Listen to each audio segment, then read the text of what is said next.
Off the island of Gorgona, at a depth of 180 meters, the video cameras of a mini-submarine capture the first images of the dolium, large earthenware containers belonging to a Roman ship that sank nearly 2,000 years ago.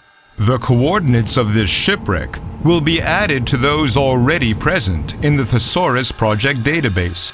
The researchers, in fact, won't limit themselves to cataloging wrecks that have already been discovered.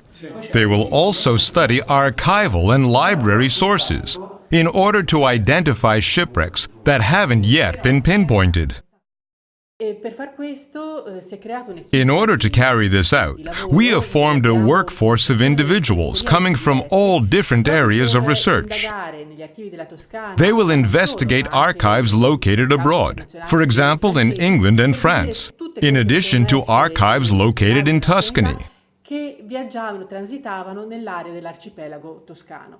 There is a vast amount of material to evaluate, given that for centuries, the Tuscan coast was not only an area of intense commercial traffic, but also a place where battleships belonging to the European powers of the time would clash.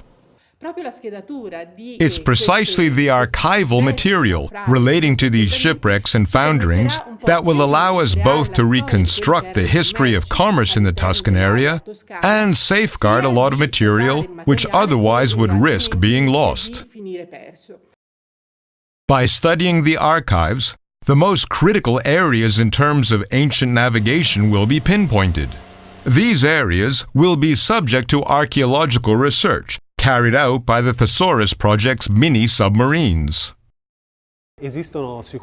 Some sites are particularly interesting, given their proximity to ports that have attracted merchant traffic over the ages. In terms of the Tuscan archipelago, and in particular the province of Livorno, these areas are Portus Pisanos, the Gulf of Barati, the port of Popolonia, and more generally, the network of islands used by the ships for orientation purposes. The coxswain would use the profile of these islands on the horizon to estimate the ship's position.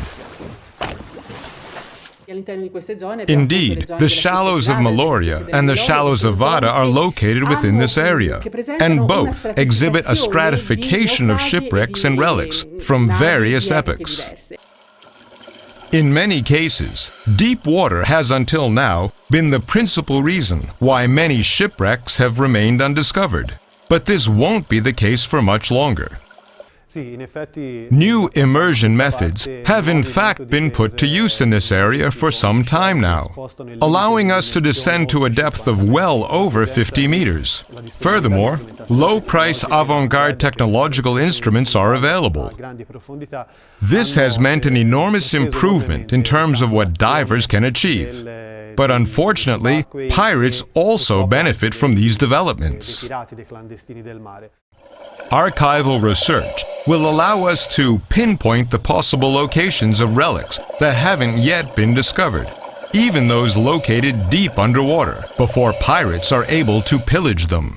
Researchers from the Scuola Normale Superiore and the Institute of Sciences of Communication Technology of the CNR of Pisa work side by side on the database.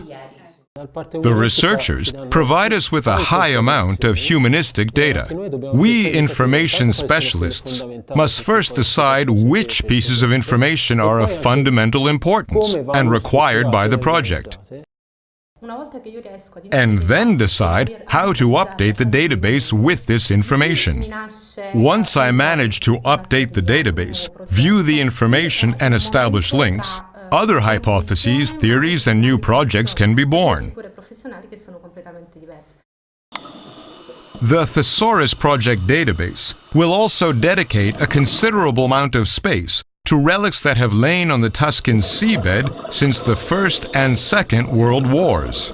Archival material for this period is extremely rich, making it possible to reconstruct wartime facts in great detail, including the names of the crew and the fallen soldiers.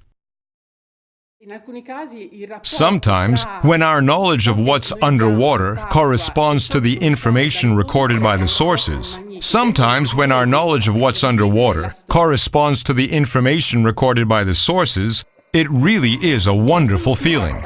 History just comes to life again. No longer ghosts and shipwrecks, the ships return to being ships, and in doing so, reclaim their place in history. This is one of the most meaningful aspects of the Thesaurus Project. We're not dealing with simple relics anymore. Through research, we can breathe new life into these relics, transforming them into pieces of history.